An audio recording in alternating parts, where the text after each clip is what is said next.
Right now, I'd like to bring up to the podium some of the people who had the courage to come up and stand up and tell us why they oppose the registry and what they think should be done. I'd like to start with Dr. Chrysanthi, University of Delaware. Chrysanthi? Hi, it's a pleasure to be here. It's really a pleasure to be here. I think this is a wonderful group of people, and it's been an honor to get to know so many of you, and I so strongly support the work that you're doing.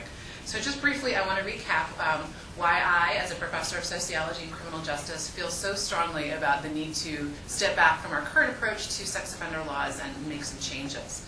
So the first point that I want to emphasize is we've got a great deal of empirical research that criminologists across the board agree upon that shows that reoffense rates for sex offenders are very low. So the main myth behind sex offender laws is that this is a very dangerous group of people we need to keep an eye on. They're very likely to go out and create new harms in the community, and that is simply not true. And we have decades, almost half a century's worth of research that shows that this is not true. Another area that we've got good research that establishes the inappropriateness of our current approach. In fact, most of the new sex crime that is going to occur in the future is going to be perpetuated by non-sex offenders. So we've got an identified group of people. We're throwing all of our resources, creating all of our laws at this group of known past offenders. And they, in fact, are not the ones who are going to be committing the vast majority of new crimes in the community that we're worried about. So we're just spending our money incredibly unwisely.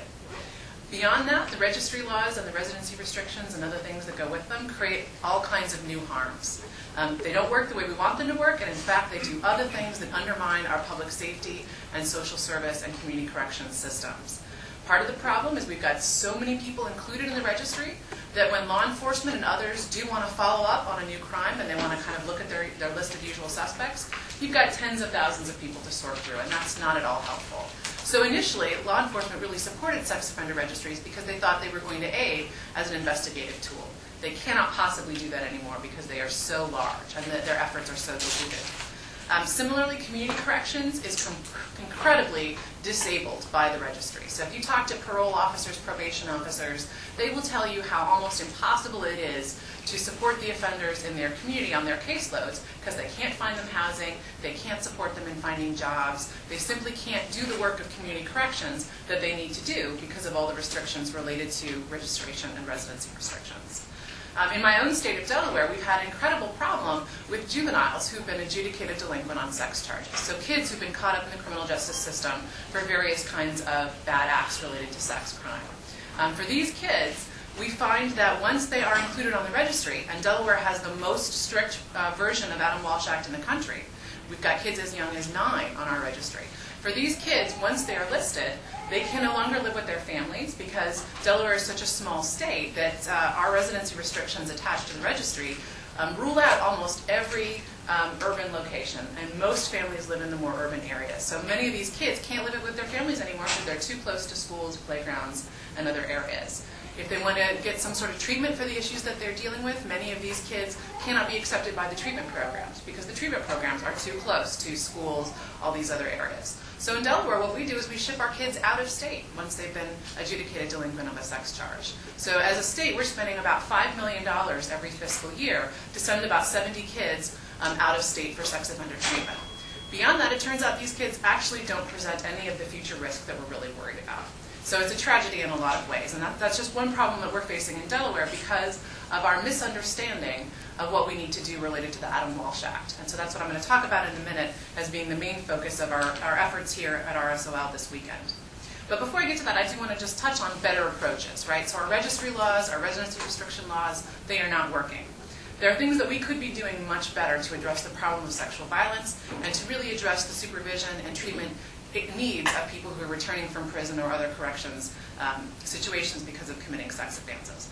And one of these is to be realistic about housing needs. Instead of saying, no, you can't live here, no, we don't want you here, we need to be realistic about the fact that there are lots of people coming out of prison and other corrections situations that must be in our communities. They are part of our communities. They are our relatives and friends. And it is unrealistic to tell them, no, you have to go somewhere else.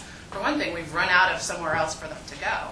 But for another, that's just not how we as Americans treat each other. So what we need to do is be sensible about community options for people who are re-entering.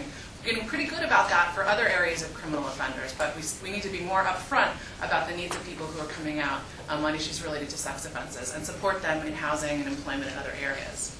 The other big recommendation that the empirical research supports is to change the way we put people in tiers on the registry, to change the way we throw people's information up there, and to change the restrictions related to that. And the biggest change we need to make is to make it a smaller group and make that determination based on scientific risk assessment tools that actually let us know which offenders are going to be more likely to commit offenses in the future. It's a small group, and we need to use the tools that we have in science to identify those. And then those are the people that perhaps should continue to get the same levels of registration requirements and residence restrictions as others. But it is ridiculous to be wasting all of our resources on what is overall a very low-risk group. So we need better community support, and we need risk assessment that's truly based on science and that restricts all of these laws to a much smaller pool of people.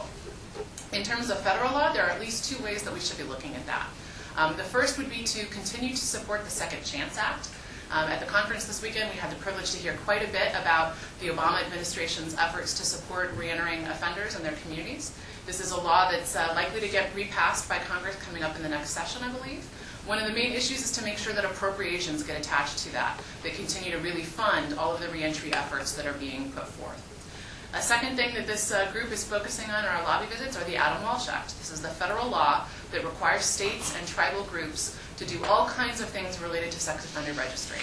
Steps on tribal sovereignty and states' rights in all kinds of ways. Beyond that, we know that the particular things that the states are required to do can be quite nonsensical for the states. We should be letting state legislatures make policies on these issues, not the federal government. In addition, there are all kinds of other things that we could talk about related to Adam Walsh Act, but I wanted to keep it brief.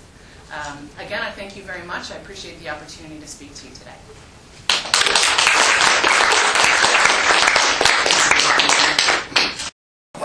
And our sex offender laws are completely detached from what we know about what works and what doesn't work. The longer answer has to do with, actually, it's similar to what the Reverend's been talking about. I'm a Quaker. In my Quaker meeting when I was a child, there was a returning offender trying to come back and worship with us. And that caused my small religious community to split apart, because there were people who were terrified of what that would mean, talked about their own victimizations as children. And we were looking for guidance. How do we as a religious community do better? How do we make this work for people who are afraid, for people who want to worship? And there was really no guidance available. And so that planted that seed in me to sort of find out, well, what can we do to provide better guidance in the future?